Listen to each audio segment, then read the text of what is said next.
Money FM 89.3. Best of breakfast. The bigger picture, only on Money FM 89.3.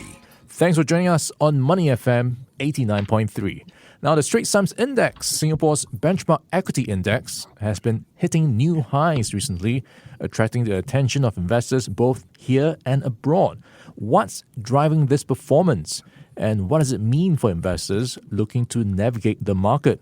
Now, we are joined by two experts. Miko Huang, Manager of Equity Index Product Management Asia at FTSE Russell. She's going to be giving us insights into how the STI is constructed and evolving. Miko, good morning. Good morning. Good morning, everyone. All right, great to have you on. And also, Geoff Howie. He is the market strategist for SGX, who's going to help us understand the market dynamics behind the index's recent gains.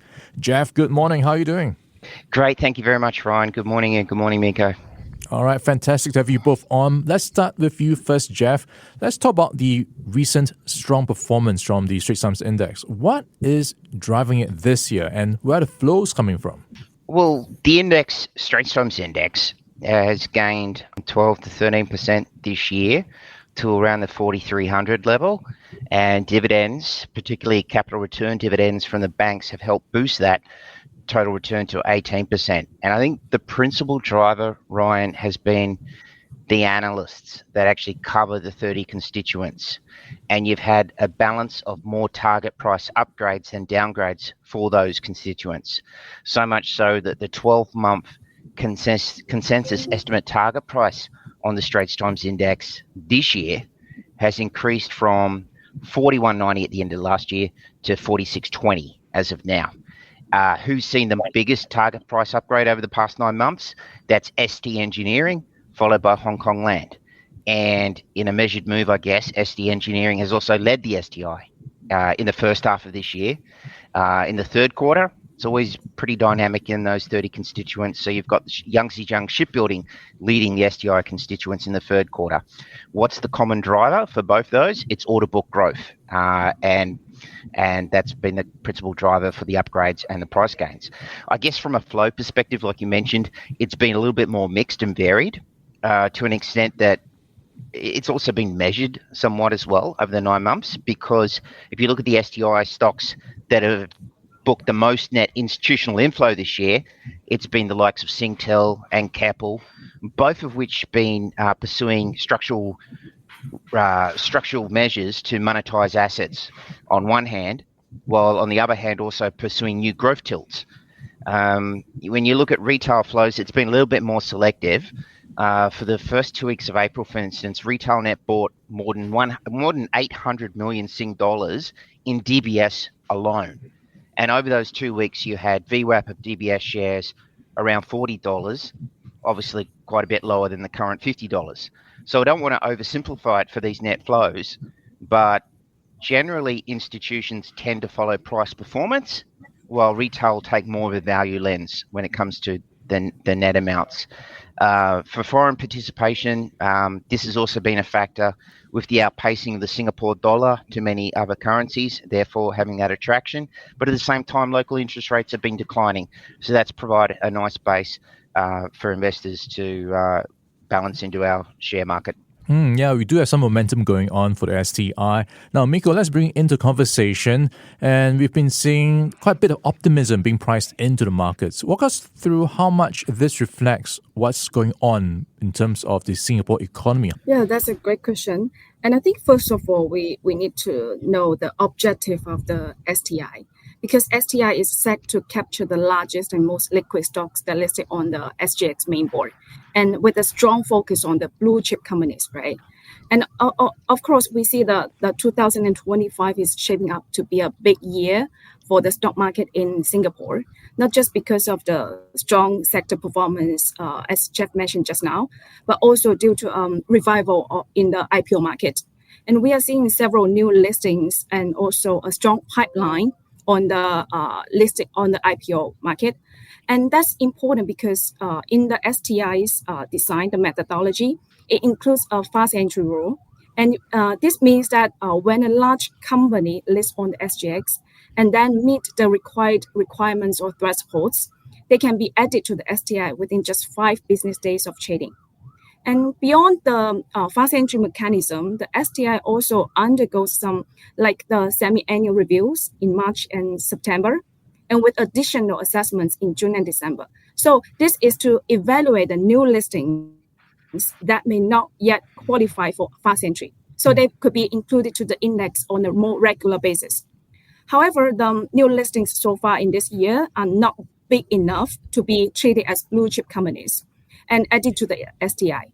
For example, we have the a REIT stock listed in July, and it has been added to the FTSE ST Small Cap Index during the September review already, but it's not yet large enough to be included to the STI. So while the new listings or the sectors are emerging, actually the STI continues to reflect the core of the Singapore's equity market. So it's also adapting as the market evolves. Yeah, all these rules, the fast entry rules you pointed out, new inclusions coming in, helps to keep the Straits Times Index relevant and also reflective of the wider economy. Now, Geoff, let's talk about what investors are interested in, and it seems to come down quite popularly to the financials and REITs in Singapore. They have traditionally been the pillars of the STI. How has sector performance shaped the index's climb this year? And are investors in Singapore looking beyond these traditional sectors right now?